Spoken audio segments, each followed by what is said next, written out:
Hello, my name's Kira. Welcome to the channel, or welcome back if you watched my last video. In this video, I'm going to be doing my September wrap-up and my October TBR. I would say in September, I had a pretty successful reading month. Also, do you like my little pumpkin behind me? I started out September by finishing a book I started in August, which was Spellbound. This is a book that I really enjoyed. It was about two magicians and their apprentices, and they've got a rivalry going on.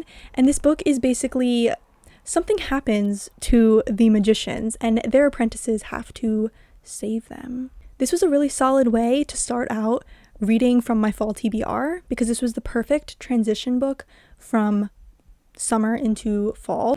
After finishing Spellbound, I continued by reading one of my favorite books that I've read so far this year, The Raven Boys.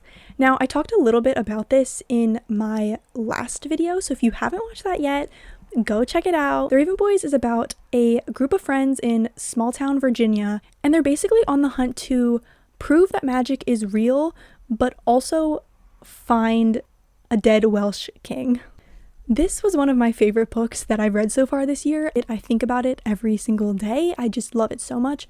All of the characters have such big personalities and they're all so different and so interesting. Like I said in my last video, this was very atmospheric and it was just such a great book to read. I wouldn't necessarily say it's a fall book, but it was still perfect. Immediately following finishing The Raven Boys, I picked up the recently published graphic novel, which is pretty much exactly the same as the first book, just in graphic novel form. The last two books that I read in September were very exciting for me. They were honestly books I did not think I was actually going to read, and I kind of put them on my fall TBR as a joke, but I ended up reading them, and that is Twilight and New Moon. If you happen to not know what Twilight is about, it's about a girl named Bella who moves back home to her small town in Washington to live with her father. And while she lives there, she falls in love with a vampire. I really enjoyed this first book. I think that it's honestly so much funnier than the movies. Stephenie Meyer, comedic genius, honestly, for this book. Another thing about this book is it's very long. It's almost 500 pages, I think, and it's pure nonsense. But I loved it. So this was just the movie times 50 because there was so many more scenes of not only Edward and Bella together, but Bella doing a whole lot of nothing, and it was awesome. New Moon is another book that I really enjoyed. I really liked reading this one, and I read it a lot quicker than I ended up reading Twilight. Again, I just think these books are honestly funny. I have yet to start Eclipse, and I'm not really sure when I'm going to read that, but I do have plans to read the rest of the series sometime this fall. I'll have to see if I do that, I'm not sure. Now to get into my October TBR, I wanted to put a list of the books on my entire fall TBR up on the screen so you can see. I basically picked my October TBR by looking at my entire fall TBR and seeing what books I'm most interested in right now and what books would I not want to read come November. Starting out with The Secret History. I really want to read this in October because I've been kind of itching to pick it up because I've been very interested in it recently, and I think that now it's getting colder out and it's the perfect time to pick up a book like this. The next book is actually one I've already started a little bit, so I don't know if this is cheating or not, but it's Howl's Moving Castle. The Studio Ghibli movie is one of my favorite movies of all time, but it's especially one of my favorite movies to rewatch in the fall.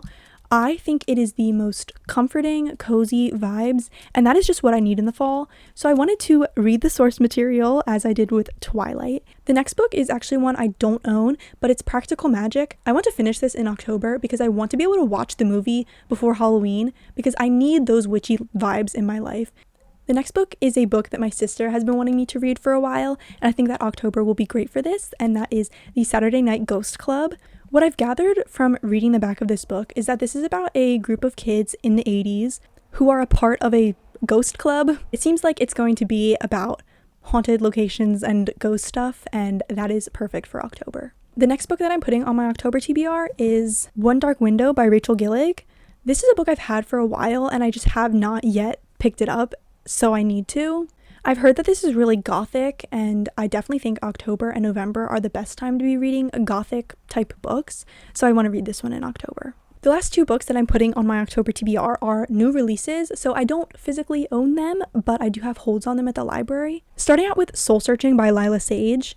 Lila Sage is one of my favorite romance authors, and so when I heard that she was coming out with a paranormal ghost hunting romance book, I said sign me up. So I have a hold on that at my library, and I'm just really hoping it comes in soon because I'm so excited to read it. Now, the last book on my October TBR is one that I am so excited for, and that is Mate by Ali Hazelwood. Ali Hazelwood is one of my favorite romance authors, and I loved Bride so much when I read it during the summer. I'm just so excited to get back into that world with those characters. Bride was such a fun book that I'm really hoping Mate is similar. That is all the books on my October TBR. Thank you so much for watching this video and sticking around. Comment down below any books that you plan on reading in October, and I will see you in my next video.